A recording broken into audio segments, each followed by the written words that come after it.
URLive Underground Remix Live, your number one radio source for live rhythm and news, classics and current events, music and information, jams and thoughts, would sometimes require a little participation and improvisation during our live jam sessions broadcasted from right here at the station. I'm your master of ceremonies, Sherrod.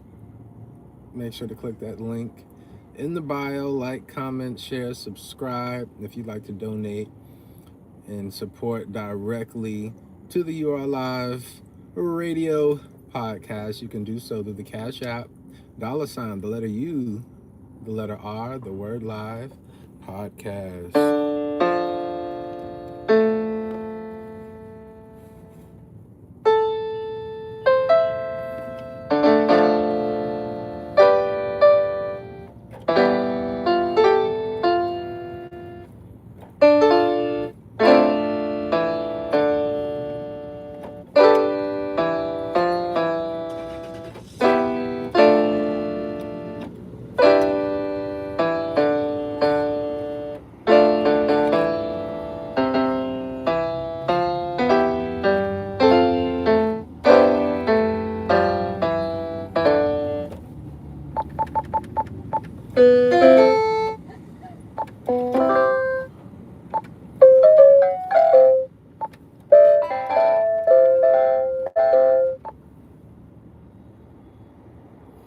Midday meditation, vibe, sound healing, you know.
How y'all doing out there?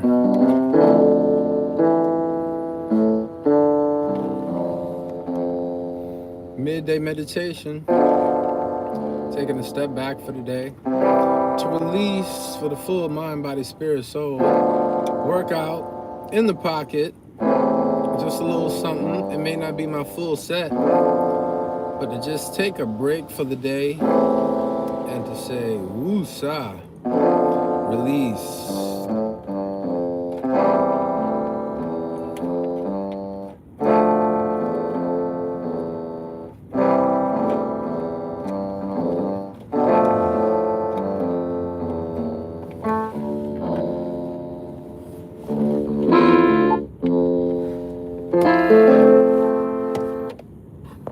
How y'all feeling? What's going on out there, world?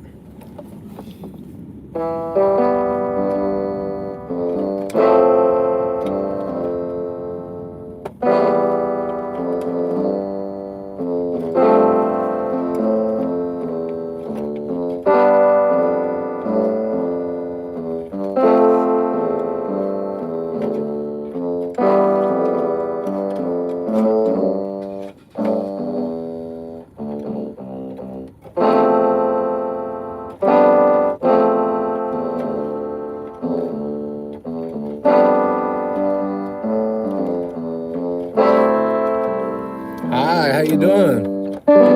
Abel Bensley. Salute, where are you tuning in from?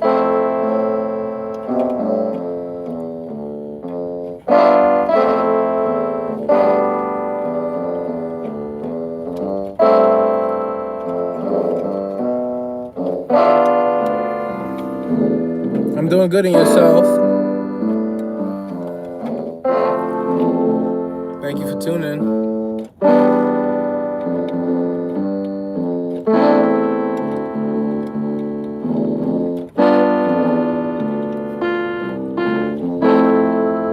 I'm happy to hear that you're doing okay. I am taking a midday meditation break and joining you for this moment.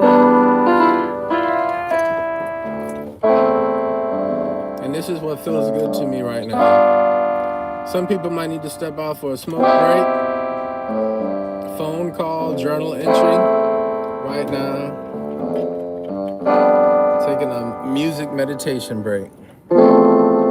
Sound healing and therapy is so important. There's a conversation going on right now with the whole India Ari, Young Miami, and India addressing the importance and power of music and frequency and the power of it. And then there's everyone on the liberation, let everybody be free and do what they want to do, music. The difference in the eras was CDs like Lil' Kim and all the other raunchy albums of the 90s, they were, first off, sold as albums that you had to purchase that had parental advisory explicit content on them. That's just first. Then they had edited versions, radio versions, and what was on the radio was much more heavily regulated than it is now. So it was not as just like blunt in your face the way that it is now, and children don't really have that buffer for frequency. Regardless of how you raise your children, you're gonna go outside and you're gonna hear whatever Young Miami have to say, album version, just raw. So there's no real pure places for the youth anymore, and they don't have many great positive inspirational teen acts going on. It was funny, somebody said we need our generation, they need their generation's Bow Wow. I'm like we had Bow Wow, we had a lot of younger acts. It wasn't necessarily inspirational, motivational. Bow Wow music wasn't too bad. It wasn't bad in terms of like content. Was Bow Wow ever really cussing and stuff? That wasn't his brand, I don't think.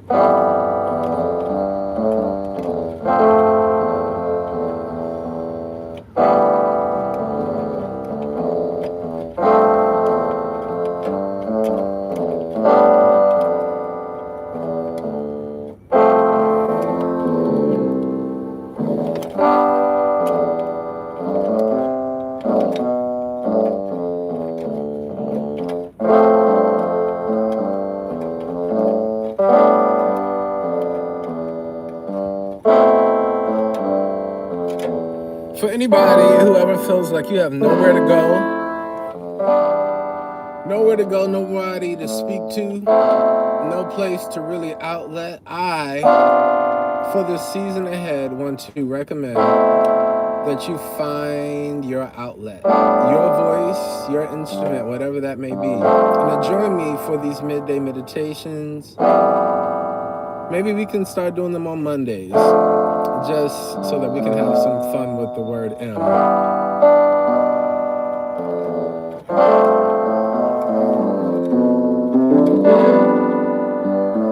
This feels so good, y'all. Y'all are actually listening to me give a little live concert, and that's the idea. Improvisation is something, a skill that I have been honing in on. Being able to do exactly what I'm doing right now, and that is the idea for the URLive Podcast. To be able to tap in live remote at any point and do just what we're doing right now.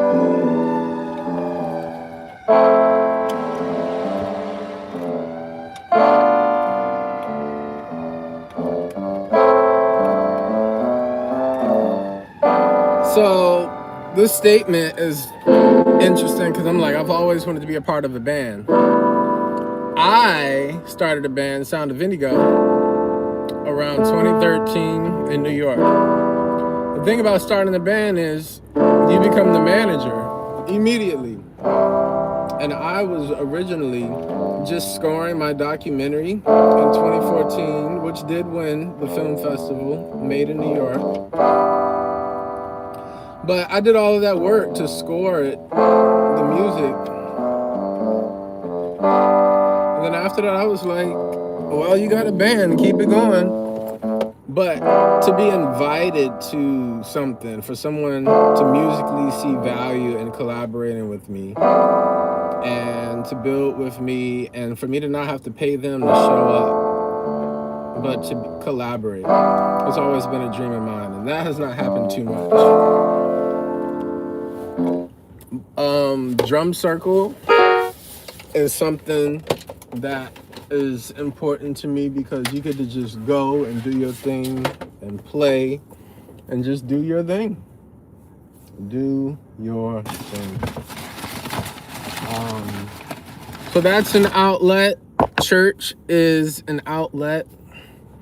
The studio, if you can't find any other place, you can always build a studio around your needs, your ideas of fun and freedom and release. Because I could talk all day from a certain perspective, but I'm utilizing things for me. So everybody doesn't necessarily need to become a musician or an artist.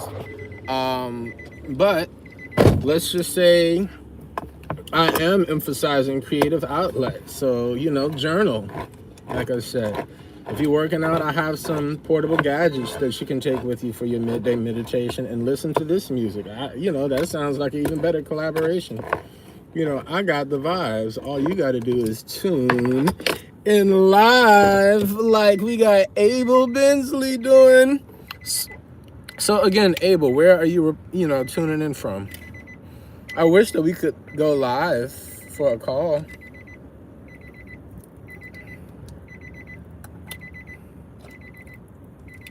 Make this thing even more interactive. A midday conversation. You know what I was thinking about recently? Hoarders. What's with all the name calling? Hoarders. I would like to go down a list of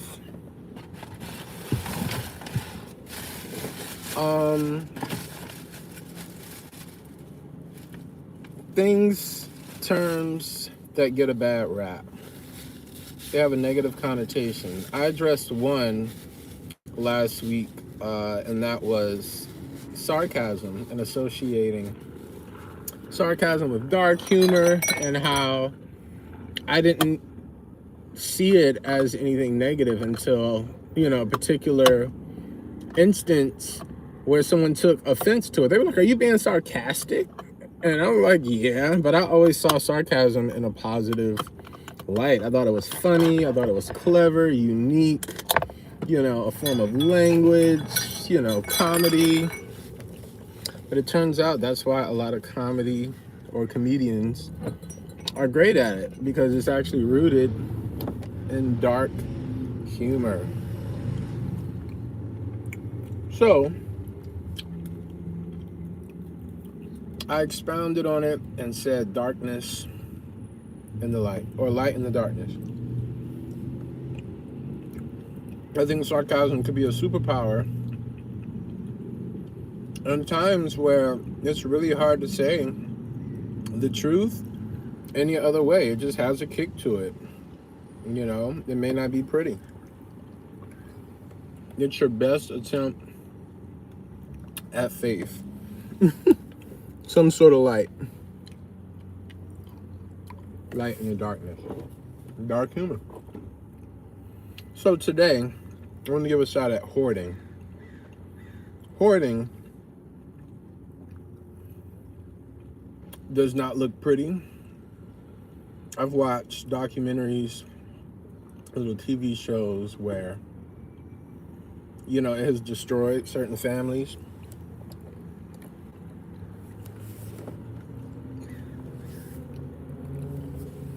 It's broken up relationships. And it could be chronic and more intense for some than others. When I see hoarding,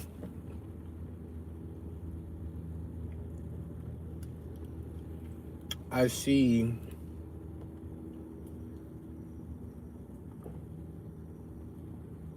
unfinished business, incomplete chapters, sentimental value, and emotional attachment.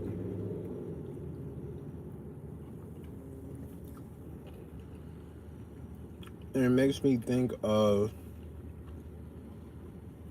like a lighthouse or a control room or a matrix, call center. It's the root. It's the base.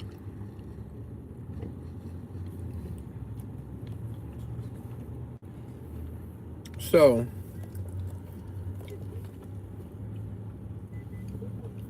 wherever the hoarding is taking place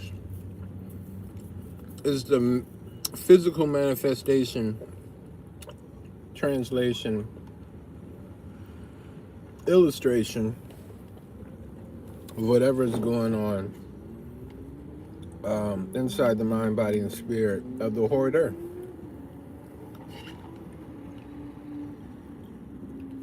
So, like I said, I've seen it in other people. And one could say that it applies to me as well, depending on interpretation. What I can say is I'm an artist, and just like anybody else, we have good days and bad days.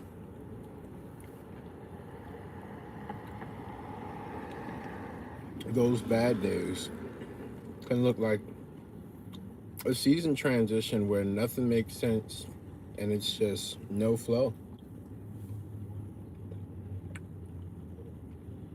No flow of income. And so,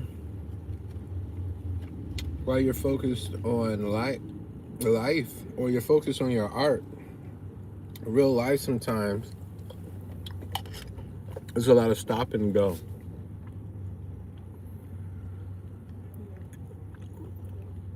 So if I were to connect the dots for hoarding and what my message is right now with that,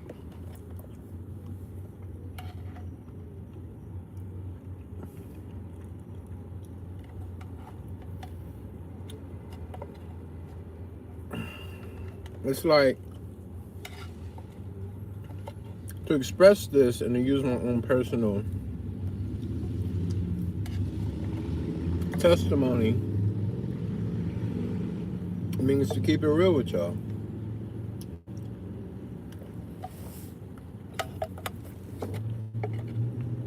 And keeping it real means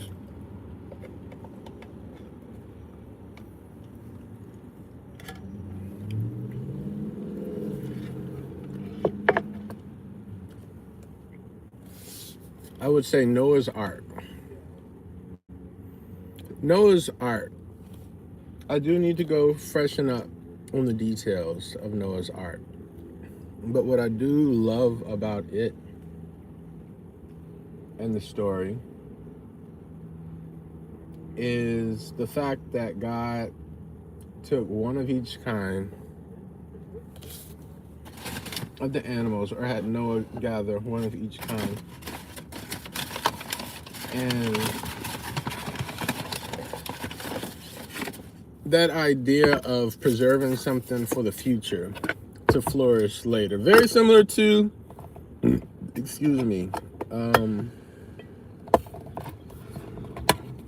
very similar to planting seeds.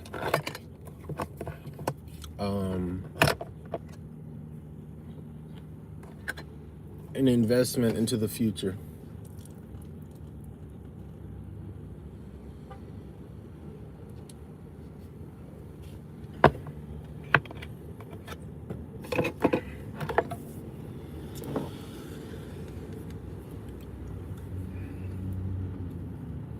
So,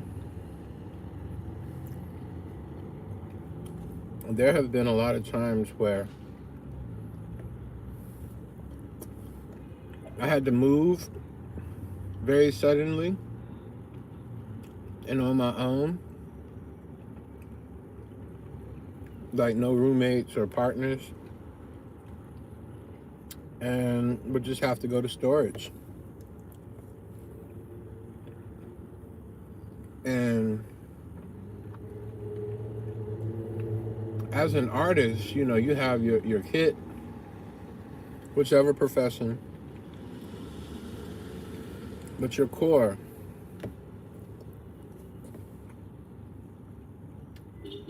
your business, your instruments, your tools. And bouncing back from transitional life seasons, being able to start something from scratch,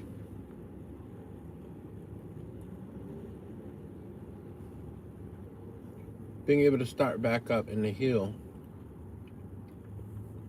recover, start over. All right. So for the hoarder, what does starting over look like? What does saying goodbye look like? What does detachment look like? Detachment. Can we just talk about the octopus real quick?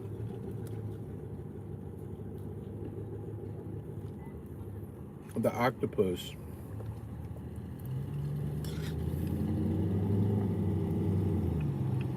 For survival, can detach a limb if it's bitten.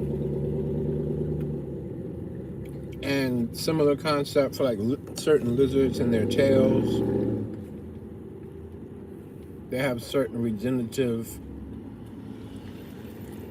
abilities, similar to cells, even that humans have. You know, you get a cut, scratch, your cells regenerate. But these particular creatures grow back fully functional limbs.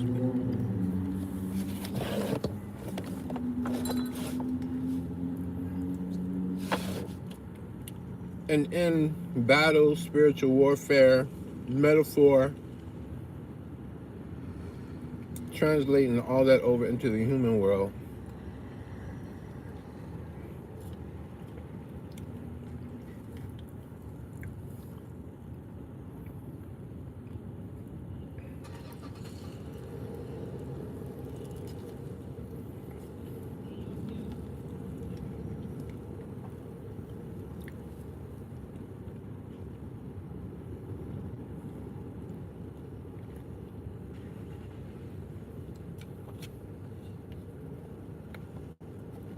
I recently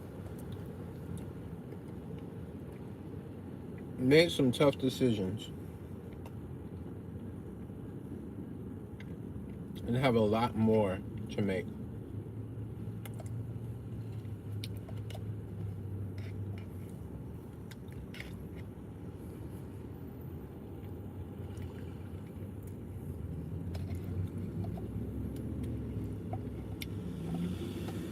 For your health, sanity, freedom, peace, respect, self-dignity, giving yourself a raise, a promotion, increasing your frequency,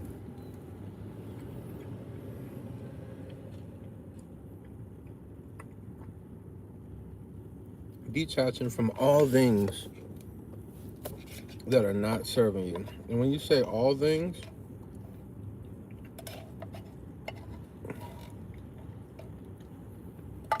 that could get complex and interesting, because that could mean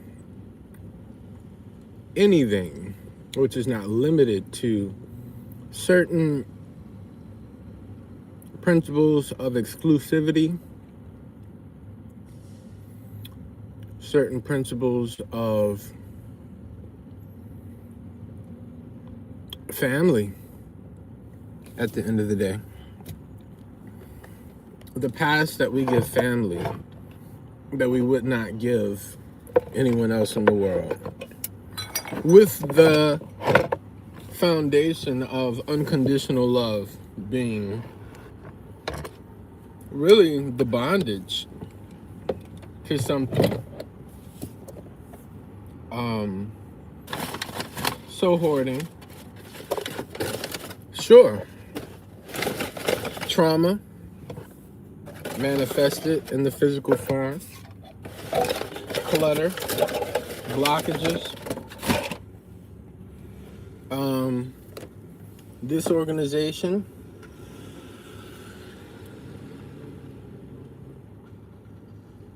has anybody experienced fatigue?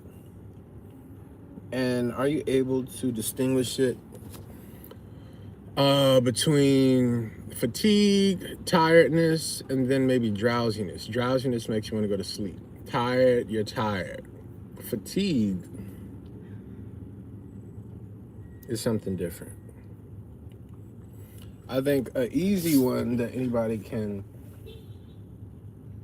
connect would be day after gym, feeling you are fatigued after a run. You are like not just tired, but fatigued, exhausted. Your muscles need time to rest, rejuvenate. You know, you might have, what do they call it? Not salicylic acid, but whatever builds up in your muscles when you're working out makes them heavy. That feeling, but imagine it not going away. Imagine it not only not going away, but extending for a period of time, whether it be multiple days to weeks, months, or even up to a year or more, and you don't know what's going on. And you realize the world that you've been living in has been fatigued. You wake up from a full night's rest, or whatever rest you were able to get, and that feeling is still there with no gains, because in the gym everything is good. You are growing stronger, and the workout itself is making you stronger. So anyone going through depression or fatigue out there, this is a personal and direct prayer for you and your healing and recovery, and some things that you can do to at least just sarcastically try to have a better day, is to think of what you love.